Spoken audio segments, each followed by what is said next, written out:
Coba lihat Pak Jokowi ya. Saya suka nangis loh. Beliau tuh sampai kurus loh. Mikir kenapa? Mikir kita loh. Mikir rakyat loh. Masa masih ada yang mengatakan Jokowi kodok lah. Orang itu benar-benar tidak punya moral. Pengecut, saya bilang, biarin mantep dah. Saya dibully juga nggak takut kok. Coba datang berhadapan, jantan kamu. Kita mesti jadi berkelakuan sebagai warga negara yang punya etika moral.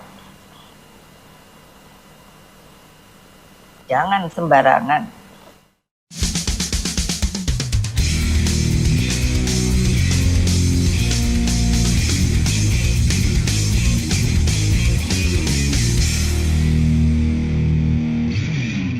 Sejak terpilih menjadi Presiden Republik Indonesia, hinaan kepada Jokowi tidak ada habisnya.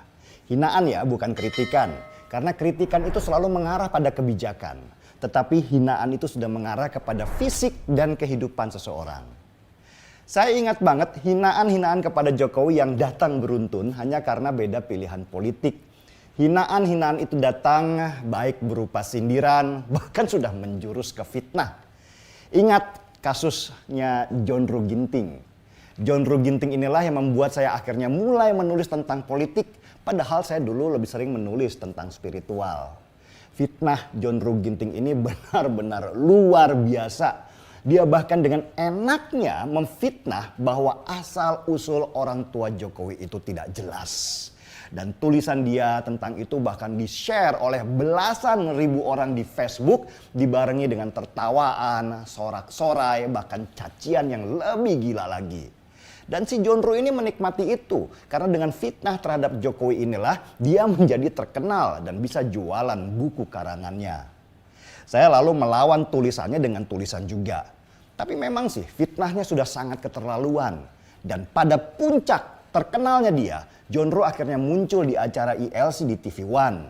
Mungkin John Ruh menganggap dia punya panggung yang lebih besar, tampil di TV ditonton oleh ratusan ribu orang.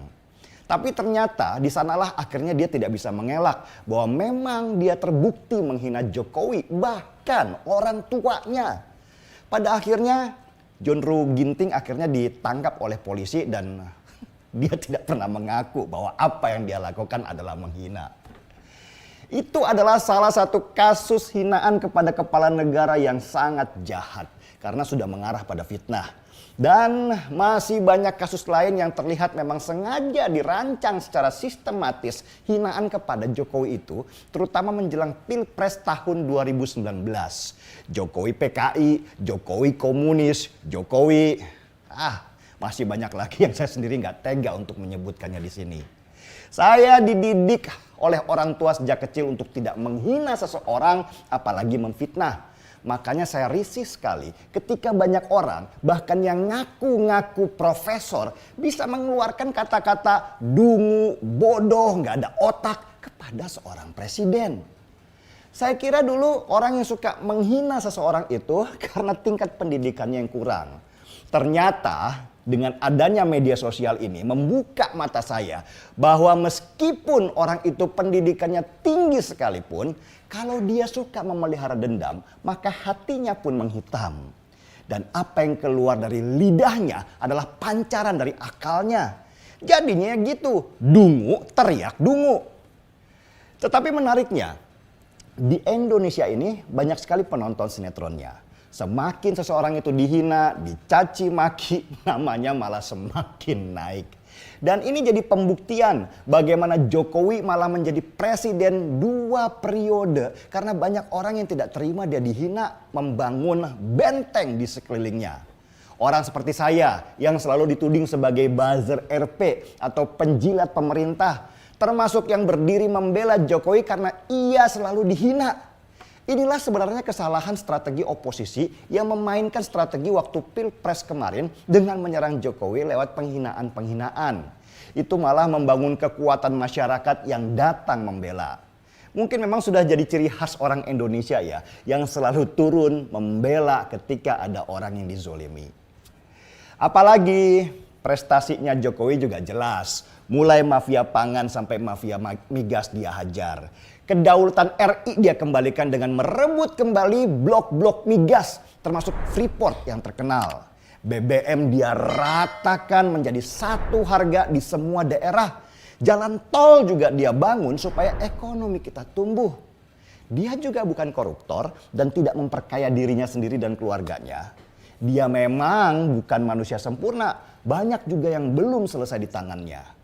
Lalu di mana salahnya dia sampai harus dihina segala? Kesalahan utama Jokowi adalah karena dia bukan berasal dari keluarga kaya.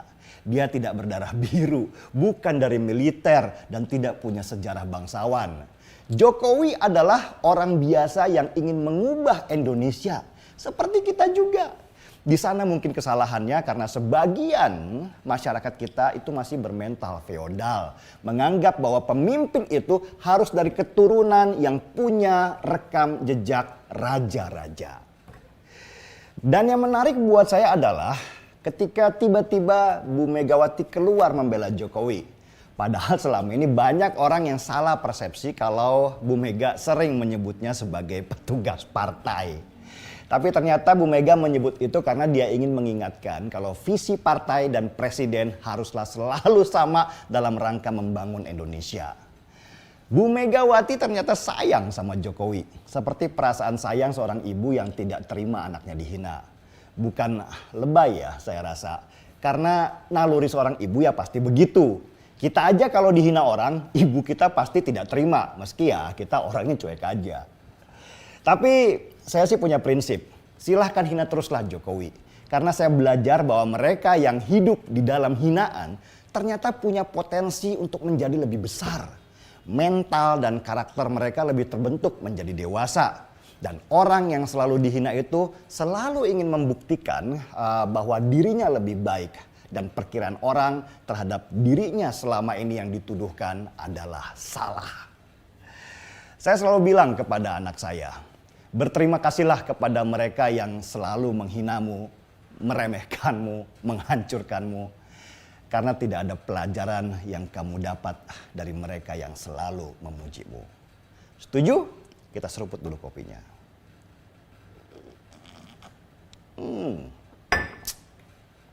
Gaspol!